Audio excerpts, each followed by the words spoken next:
Comment ça, on est déjà le 1er novembre, puis il faut que je fasse mon quoi de neuf? T'es pas au courant? Le 1er novembre a été reporté à la semaine prochaine.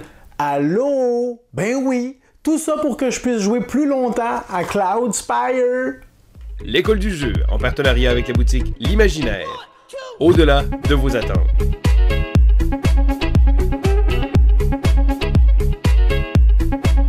Hey, salut la gang, c'est JP pour l'école du jeu et bienvenue dans ce Quoi Neuf JP, segment vidéo récapitulatif du mois d'octobre 2019. Donc dans cette vidéo, je vous ferai part de quelques statistiques de la chaîne pour ce qui est du mois qui vient de se terminer. Je vous parlerai également en quelques minutes de ma découverte du mois et je vous présenterai de façon brève mes dernières découvertes ou expériences ludiques du mois donc qui vient de se terminer. Et j'ai décidé d'y aller avec un format un peu différent ce mois-ci parce que j'ai une partie de Cloudspire à terminer quand même. Et j'ai décidé donc d'y aller dans un format rétréci. Normalement, mes quoi neuf durent rarement sous la barre des 35-40 minutes. Ce mois-ci, j'ai décidé de diminuer ça de beaucoup, en tout cas c'est mon intention. Je m'en excuse si j'échoue lamentablement. Peut-être que je devrais arrêter de parler, ça aiderait. Et donc c'est pourquoi j'ai décidé de ne pas vous partager toutes mes découvertes ou mes expériences ludiques du mois d'octobre, mais de vous présenter seulement les plus saillants ou les jeux dont je ne vous ai pas déjà parlé. Alors on commence tout de suite, mais juste avant, on fait une petite pause Cloudspire ensemble, ok? Allons-y.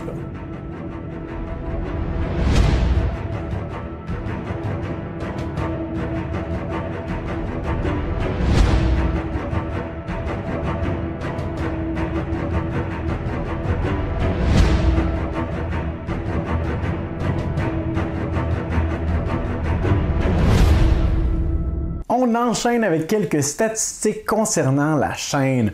Alors, l'école du jeu au mois de septembre, on a essayé d'être le plus actif possible, le plus efficace également. Donc, au mois dernier, dans mon dernier quoi neuf, j'ai fait part d'une nouvelle qui concernait Vince. Alors, Vince, on a décidé de façon commune qu'il prenne une pause de quelques mois. Il va être de retour en 2020 et il prend du temps pour lui en ce moment et c'est super. Et donc, je disais que ce serait seulement moi et Sylvain qui allait déposer du nouveau contenu sur la chaîne. C'est pourquoi peut-être que le nombre de vidéos a un peu diminué, mais par contre, vous semblez toujours être intéressé par ce qu'on vous propose, car les statistiques nous prouvent que vous restez accrochés. Donc, probablement que ce qu'on vous propose comme contenu, ça vous intéresse. Alors, au mois de septembre, nous avons accueilli plus en fait, exactement 217 nouveaux abonnés qu'on salue. On est très content de voir que, encore une fois, des gens apprécient notre contenu, décident de s'abonner, de nous suivre de façon régulière. Alors, bienvenue dans cette aventure qu'est l'école du jeu. On vous invite, si vous êtes un nouvel abonné, de vous identifier dans les commentaires sous la vidéo. Passez-nous le bonjour, précisez-nous que vous êtes un nouvel abonné. Qu'est-ce qui vous a convaincu de vous abonner à notre chaîne? Comment êtes-vous arrivé ici par hasard, par le biais d'une recherche d'un jeu bien précis via Facebook? Alors laissez-nous ça dans les commentaires sous la vidéo et il nous fera plaisir de vous répondre et de vous accueillir également.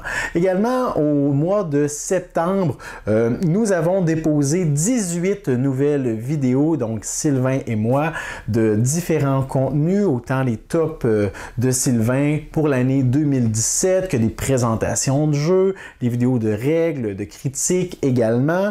Le mois de septembre a totalisé 51 000 visionnements dans toutes les vidéos sur la chaîne confondues, mais la vidéo qui a généré le plus de visionnements au mois de septembre, eh bien, il faut reculer au tout début du mois de septembre parce qu'il s'agit de ma vidéo Quoi Neuf JP du mois de septembre. Alors, quand même un peu étrange que ce soit ma vidéo Quoi de neuf qui ait généré le plus de vues, de visionnements dans le mois avec ses 2700 visionnements. Je crois que c'était du jamais vu pour un Quoi de neuf, mais c'est un segment qui vous intéresse beaucoup. Alors, vous pouvez, si vous le désirez, nous laisser dans les commentaires qu'est-ce qui vous intéresse le plus des Quoi de neuf. Est-ce que c'est d'avoir des nouvelles un peu personnelles? Est-ce que c'est notre personnalité qui est percée, qui est mise à nu devant vous, un peu censuré, je l'espère, mais de façon transparente, comme ça, de la façon qu'on s'adresse à vous, qui est un peu différente dans nos vidéos de règles ou dans nos critiques.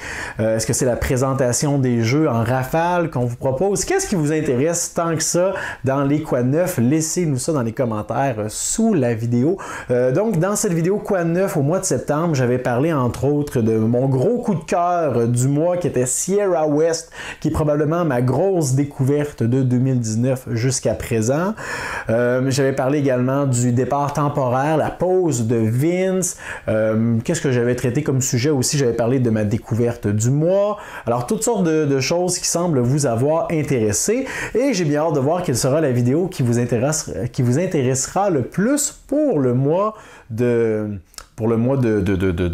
novembre, donc, qui est à nos portes. D'ailleurs, surveillez attentivement notre page Facebook et notre chaîne parce que d'ici quelques jours, il y aura un concours qui sera lancé pour célébrer d'une part les 4 ans de la chaîne, mais d'autre part les 7000 abonnés que nous avons atteints au cours du mois qui vient de se terminer. Alors pour nous, c'est un double accomplissement d'atteindre ce stade des 7000 abonnés et les 4 ans à animer cette chaîne. Pour nous, c'est une grande fierté. On a décidé de récompenser quelques abonnés, ou plutôt des personnes qui nous suivent, pas nécessairement des abonnés, mais tout simplement pour vous dire merci d'être avec nous, nous encourager, de nous laisser des commentaires. Tout ça, ça nous fait chaud au cœur et c'est tout simplement une façon pour nous de vous dire merci. Alors, un concours qui sera lancé très bientôt, c'est à suivre. Avant d'aller plus loin et de vous parler de ma découverte du mois, je pense qu'on a mérité une petite pause Cloudspire. Hein? Oui, c'est bien mérité.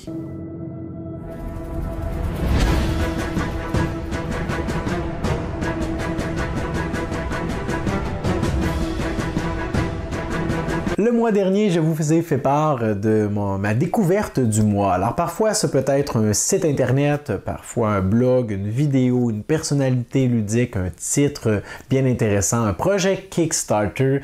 Mais au mois d'octobre, ma découverte du mois, c'est le blog ludigirl.com. Alors, le lien vers le blog va apparaître dans la description sous la vidéo. Vous irez y jeter un coup d'œil. Qu'est-ce que c'est ludigirl.com? Eh bien, c'est un blog qui, à ma connaissance, est le premier collectif francophone féminin.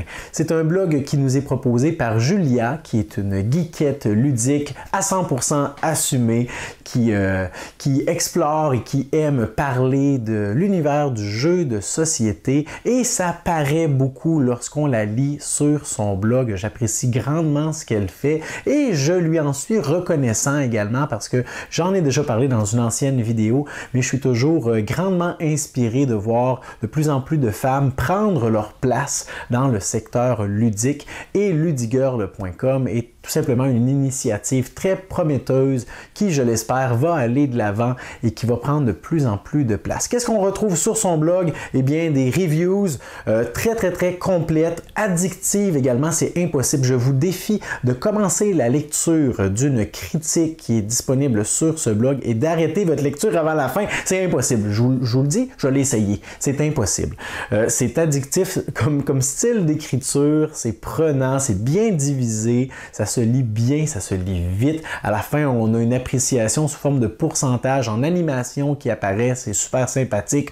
On a des points positifs, des points négatifs que l'auteur a trouvé par rapport au jeu et on a à la fin de la critique un zoom en image du jeu. Bref, une espèce de critique du jeu sous forme d'images et de descriptifs des images. Si ça fait pas de sens ce que je viens de vous dire, allez voir sur le site, ça va être beaucoup plus clair. Qu'est-ce qu'on retrouve sinon? On retrouve un onglet avec les actualités ludiques. On retrouve également un nouvel onglet tout dernièrement qui est les coups de cœur des Ludigirls. Alors à chaque mois, on aura ce segment, je l'espère à chaque mois, avec 4 invités spéciales féminines qui vont nous faire part de leur coup de cœur du moment en termes de jeux de société en utilisant différents médias, peut-être des vidéos, peut-être des articles écrits. Alors j'ai été bien évidemment regarder les coups de cœur des 4 filles pour le mois d'octobre. C'était hyper intéressant de les voir en discuter. Pour certaines, c'était leur première sortie publique ou de façon de s'adresser à un auditoire et de faire part de leur goût. Alors ça, je trouvais ça hyper intéressant également. Et qui sait, peut-être ou peut-être pas, qui sait que ma femme fera une apparition prochainement également sur ce site. Alors, bon, vous allez me dire, JP, t'as un parti pris, franchement. Non, aucunement, même si ma femme n'aurait pas été invitée à participer. Je trouve que c'est une initiative qui est vraiment intéressante et qu'il faut saluer. Alors, ludigirl.com, c'est ma découverte du mois. On fait une pause, Cloudspire, pause.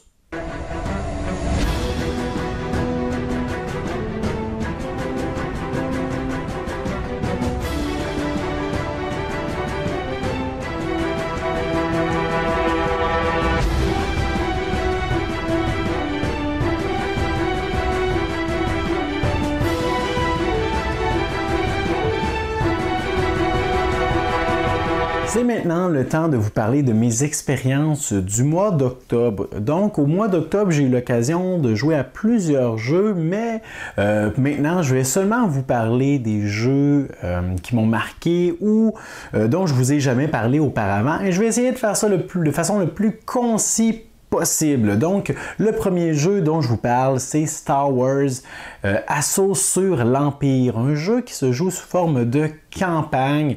Il y a différents modes dont il est possible d'y jouer et nous avons décidé de jouer en mode tous contre un. Alors, j'incarne l'Empire, les méchants, bref, dans cet univers et les 4 personnes qui jouent avec moi, donc on y joue dans une campagne à 5 joueurs, un joueur qui incarne l'Empire, les méchants, et les 4 autres joueurs qui jouent les rebelles, qui jouent de façon purement coopérative, qui doivent essayer de me mettre des bâtons dans les roues ou de me ralentir ou de m'empêcher de réaliser mes vils desseins. Alors, on a donc le joueur de l'Empire qui va devoir gérer toutes ces unités, qui va gérer les scénarios également, qui va avoir plusieurs surprises cachées derrière une espèce de paravent qu'il va pouvoir déployer à certains moments durant le scénario quand il y a différents événements qui se produisent. C'est super intéressant. Je crois que la campagne a une durée totale de 11 scénarios, je crois, ou 12.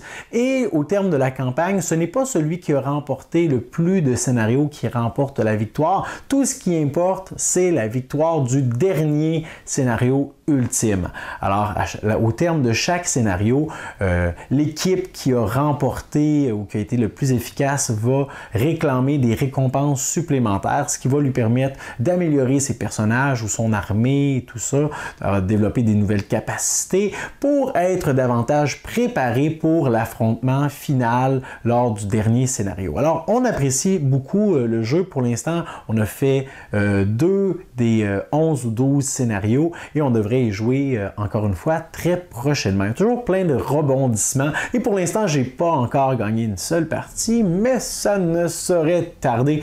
J'ai plusieurs astuces qui s'en viennent. Le prochain jeu dont je vous parle, c'est le jeu Bruxelles 1893. Alors, c'est un jeu de cartes, donc, et qui s'inspire grandement du premier jeu qui s'appelait, c'était quelle année déjà? Bruxelles 1897, je crois, mais je suis pas trop certain. Alors, c'était le même titre, mais avec une année différente et un gros jeu de gestion lourd, beaucoup de possibilités. Et là, on implante ce jeu dans une forme de jeu de cartes. Alors, j'étais très sceptique, mais l'éditeur nous a envoyé une copie et je me suis dit que c'était la meilleure façon de l'essayer, d'y jouer. J'en ai fait fait une partie pour l'instant à 2 joueurs et j'ai trouvé ça bien intéressant. Ça reprend bien les grandes idées générales du jeu de base à une autre profondeur toutefois. Il y a quelques éléments qui sont contre-intuitifs, je trouve, auxquels on n'est vraiment pas habitué en termes de sélection d'actions, des termes bien précis pour cibler des catégories de cartes, des cartes qui s'utilisent de façon semblable. Alors je dois y rejouer, je veux y rejouer parce que j'ai trouvé ça intéressant, je trouvais que les choix étaient bien aussi. On est limité dans les choix qu'on veut faire. Et pourtant, il y a plusieurs façons de faire des points et donc plein de possibilités. Mais c'est ça, la première partie, j'étais en mode, j'essaie de comprendre comment y jouer, j'essaie de comprendre qu'est-ce qui se passe, quel est ce terme en particulier, à quoi ça fait référence, les phases de jeu. Mais pour l'instant, je reste un peu sur mon appétit. Je pense que lorsque j'y aurai joué une deuxième fois, je pourrai vous présenter le jeu davantage et vous faire une critique complète. Le prochain jeu dont je vous parle, c'est le jeu la couronne d'Emara, The Crown of Emara, et je ne vous en parlerai pas pendant des heures parce que j'ai présenté une partie en solitaire sur la chaîne. Vous pourrez aller y jeter un coup d'œil. Toutefois, à la fin de cette vidéo, je vous avais dit que je vous en reparlerai si j'avais eu l'occasion d'y rejouer entre-temps. C'est le cas et je trouve vraiment que la couronne d'Emara est un excellent jeu de prévision parce qu'on a tout cet aspect de double roulette où on doit déplacer nos ouvriers, une question de timing, on doit prévoir l'ordre dans lequel on va utiliser nos cartes, faire nos actions également, récupérer nos ressources, qu'est-ce qu'on va faire avec ça, les événements à travers tout ça. C'est un jeu qui est rapide et qui est excessivement serré au terme de la partie, en termes de pointage. Vraiment, vraiment très intéressant comme jeu, la couronne d'Emara. Il y a également le jeu Paladin du Royaume de l'Ouest qui fait beaucoup jaser depuis quelques temps. Je vous l'ai présenté également sur la chaîne tout dernièrement, la présentation du jeu, puis par la suite, à votre demande, une vidéo avec les règles complètes. C'est un jeu qui est exhaustif, il y a beaucoup de petites règles, petites spécificité, mais c'est un jeu qui est très agréable. J'ai eu l'occasion d'y rejouer encore une fois. J'ai pas eu encore la chance d'y jouer en solitaire par contre, alors si c'est votre cas, vous pourrez nous laisser des commentaires sur le mode en solo dans la description sous la vidéo et si ça vous intéresse d'avoir du feedback, vous pourrez consulter la section des commentaires ou en demander par vous-même dans cette section et les gens pourront venir vous répondre personnellement s'ils ont eu la chance d'y jouer. Mais moi, dans une configuration donc en multijoueur, j'ai trouvé ça incroyable, vraiment très intéressant. Je pense qu'il y a une plus grande rejouabilité encore que Architecte du Royaume de l'Ouest que j'appréciais grandement. Sinon, j'ai eu l'occasion également de faire 2 des derniers scénarios de Exit en français, soit Le Trésor englouti et Le Cadavre de l'Orient Express, qui s'inspire du livre du même titre, ou Meurtre à bord de l'Orient Express, je crois, le titre du livre original, qui a également été repris dans un film qui était très bon. Et donc, cette thématique d'enquête m'intéresse et je trouve que c'était probablement le scénario de Exit le plus prenant de la série. Pour l'instant, j'étais vraiment vendu Unlock pour avoir fait les 3 premiers scénarios Exit. Je les avais trouvés bien, mais m'avait vraiment laissé sur ma faim. Le scénario du Trésor englouti était bien, mais le scénario du cadavre à bord de l'Orient Express, cette espèce d'enquête où est-ce que habituellement on doit trouver la fin, la sortie, si on veut, de l'endroit où est-ce qu'on est enfermé, mais dans ce scénario, on doit trouver qui est le meurtrier ou la meurtrière à bord. On récolte des indices, on doit avoir un excellent sens de l'observation et de la déduction. Alors ça, c'était très intéressant. C'est mon scénario préféré, ma boîte préférée jusqu'à présent dans la série Exit. J'ai également eu la chance de jouer à Parks, un petit jeu hyper simple, zen, relaxant, mais magnifique. Les illustrations sont wow. Les petits animaux sculptés, je pense qu'ils sont tous uniques. Il y en a plus d'une douzaine, je crois. Alors très très bien. L'insert à l'intérieur de la boîte, merveilleux. Le jeu se compare un peu à Tokaido si on veut. Alors on a une espèce de piste qui représente l'exploration en forêt, une espèce de piste de sentier pédestre en forêt. Et on va progresser sur ce sentier c'est pas piéton, le vrai terme, quelqu'un qui fait un randonneur. Alors voilà, la randonnée en forêt. Un randonneur à la fois, chaque joueur a 2 randonneurs et on va pouvoir en déplacer un à la fois, mais on peut avancer à n'importe quel endroit sur la piste, ne serait-ce que pour ramasser des ressources, pour ramasser de l'équipement, pour ramasser des nouvelles gourdes qui vont nous donner des pouvoirs lorsqu'on obtient de l'eau. Il y a toutes sortes de choses, mais ultimement, ce qu'on veut, c'est visiter des parcs nationaux pour voir toute la nature, la faune qui s'y trouve. Et ça, eh bien, on va faire ça en récupérant différentes ressources en cours de partie pour faire des points. Mais on a également des objectifs secrets qui vont être dévoilés au terme de la partie, qui vont donner des points supplémentaires. Donc un jeu qui est rapide, qui est super sympathique, simple à souhait. J'ai peut-être même trouvé un peu trop simple. J'aurais apprécié avoir plus d'opportunités pour faire des points en fin de partie. Ça, c'est mes goûts personnels par contre. Puis je crois que ça va vraiment dépendre avec qui on est en train de jouer. Ce serait certainement un jeu auquel je pourrais jouer avec des adolescents ou même la belle famille, des gens qui ne sont pas habitués aux jeux de société en général. Et finalement, le dernier jeu auquel j'ai eu l'occasion de jouer au mois d'octobre, eh bien, c'est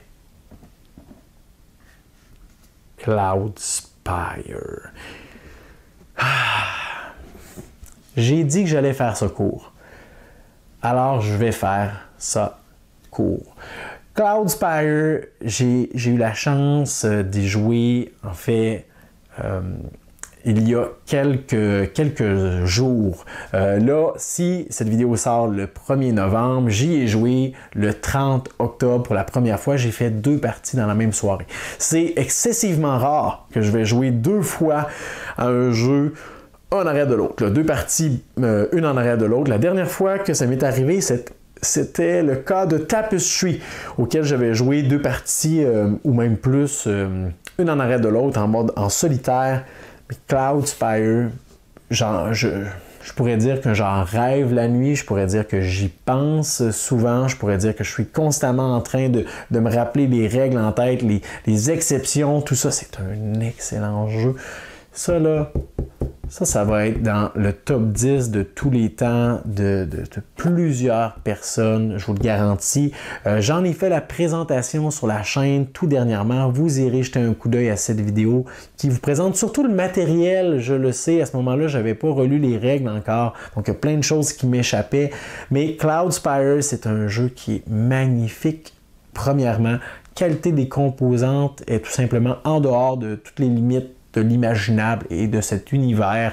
Et c'est un jeu qui est tellement profond, tellement satisfaisant. Il y a tellement de choix qui s'offrent aux joueurs, tellement d'opportunités de réagir à ce qui est en train de se passer. C'est un jeu qui est mathématique, stratégique et c'est tout ce que j'aime dans un jeu de société est là. On peut y jouer en solitaire, on peut y jouer en mode coopératif, on peut y jouer en mode compétitif, 2 contre 2, 1 contre 1, 1 contre tous, à 4 joueurs ou à 3 joueurs, toutes sortes de configurations différentes, vraiment incroyable comme jeu. Et là, je suis en train de tourner mon quad neuf, je dois faire le montage de cette vidéo pour qu'elle soit disponible pour vous demain matin, mais je vais faire ça le plus rapidement possible parce que je veux continuer d'y jouer. Alors bien évidemment, vous l'avez deviné durant cette vidéo avec toutes mes pauses Cloudspire, c'est parce que je veux pas vendre la mèche, mais ça va être mon coup de cœur du mois d'octobre. Et